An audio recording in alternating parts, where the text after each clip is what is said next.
asked how he thought having just 800 of their supporters in the 50,000-strong crowd at Ibrox on Saturday would affect Celtic against Rangers, Barry Smith would have been quite entitled to go all Monty Python and snort derisorily, luxury.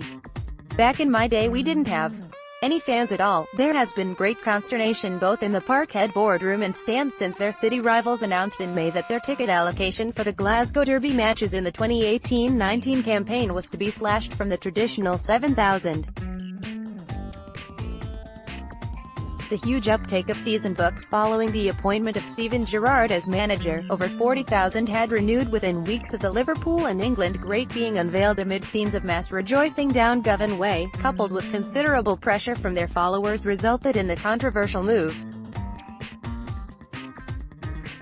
Celtic duly reciprocated in July by reducing the number of briefs available to Rangers at their stadium to 800, and the first meeting between the two bitter adversaries went ahead there in September in a decidedly peculiar environment.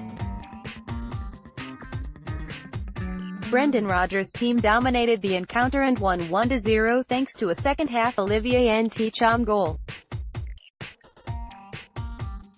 How, though, will they get on next weekend with just a small pocket of their supporters sandwiched in between the Broomloan Road stand and Sandy Jardine stand?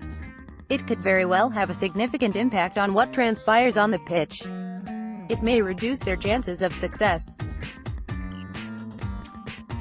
Yet Smith knows from personal experience that not having a sizable and vocal backing is not necessarily an impediment to getting a result.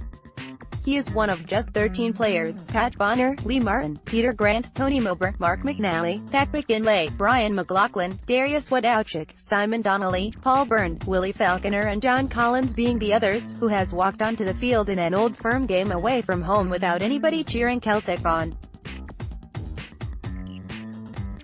He did so as a fresh-faced 20-year-old defender with just a handful of appearances in senior football on Saturday, April 30, 1994. David Murray, the then Rangers chairman, had taken the unprecedented step of banning all Celtic fans from Ibrox due to his unhappiness at the damage they had caused to the ground in the preceding 2 years, which he estimated had cost in the region of £20,000 to repair, and the unwillingness of their directors to foot the bill.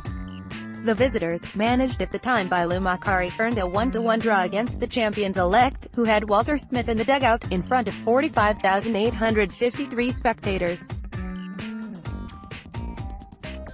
A stunning Collins strike in the first half was cancelled out by a bizarre deflected equalizer by substitute Alexei Mikhailichenko late on.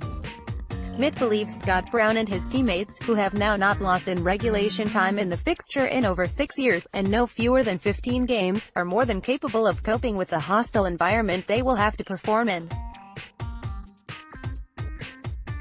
Celtic have played in enough European games away from home, where there aren't an awful lot of their fans in attendance, to deal with it, he said. They're used to playing in a certain kind of atmosphere. They're able to deal with any situation they encounter. I don't think having the number of tickets cut will bother the current team. They are so professional. It won't be an issue for them. It certainly wasn't for Celtic 24 years ago.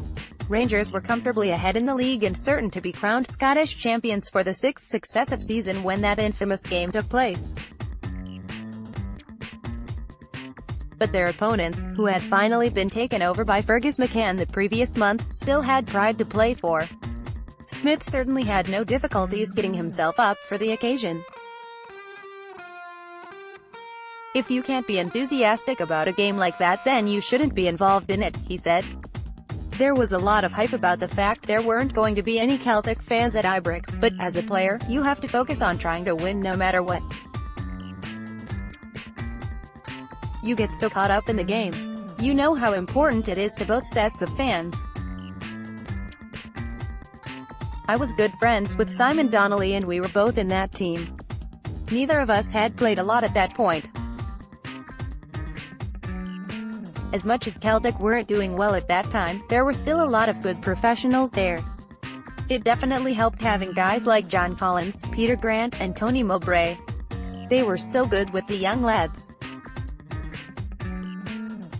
John was an exemplary professional. The game kicked off just as a plane flew overhead towing a banner which read, "Hail, hail, the Celts are here." Donnelly, playing up front for Celtic by himself, was barged over by Richard Gough just outside the Rangers penalty box in the 28th minute. Collins, wearing the pair of new Adidas Predator boots he had received from the manufacturer just that week for the first time in a competitive game, stepped forward and curled the resultant fire kick around the defensive wall and beyond the outstretched Collins got. Collins would go on to score for Scotland against defending champions Brazil in the opening game of France '98 and play for Monaco in the Champions League semi-final. The midfielder later rated that moment as the best of his career. "Nothing beats scoring that goal against Rangers at Ibrox," he said. Putting it in the top corner and shutting up the whole stadium was pretty special. In the Sunday Mail the following day, Dixon Blackstock wrote, "Never in the history of football has a goal been greeted with such a thunderous silence. The late winner that Uruguay netted against Brazil in the Maracanã in Rio de Janeiro in the World Cup final in 1950 in front of a crowd of 199,854 might possibly have topped it. But there was certainly a unique reaction to the opener. It was a great free kick," said Smith. It was an unusual moment, strangely, the youngsters' next experience of the Old Firm game the following season at Hampden, where Celtic decanted while Parkhead was undergoing a multi-million-pound redevelopment, was to prove far more traumatic for him. "I got taken off at halftime," said Smith. "I played against Brian Laudrup and he absolutely destroyed me. But you learn about the game as a young player coming up against guys of that quality." The decade that Smith spent at Dundee, the club he would go on to manage with distinction, after he left Celtic in 1995 would suggest that he did exactly that. It's unfortunate those who run Rangers haven't recognized the errors of their predecessors too. The Old Firm game, Glasgow derby match, call it what you will, is, for all its unwanted baggage and unsavory aspects, one of the most renowned in world football. The febrile atmosphere that is generated has diminished greatly. Financially, the Ibrox club may have benefited in the short term, but the long-term ramifications of their ill-advised decision will be considerable.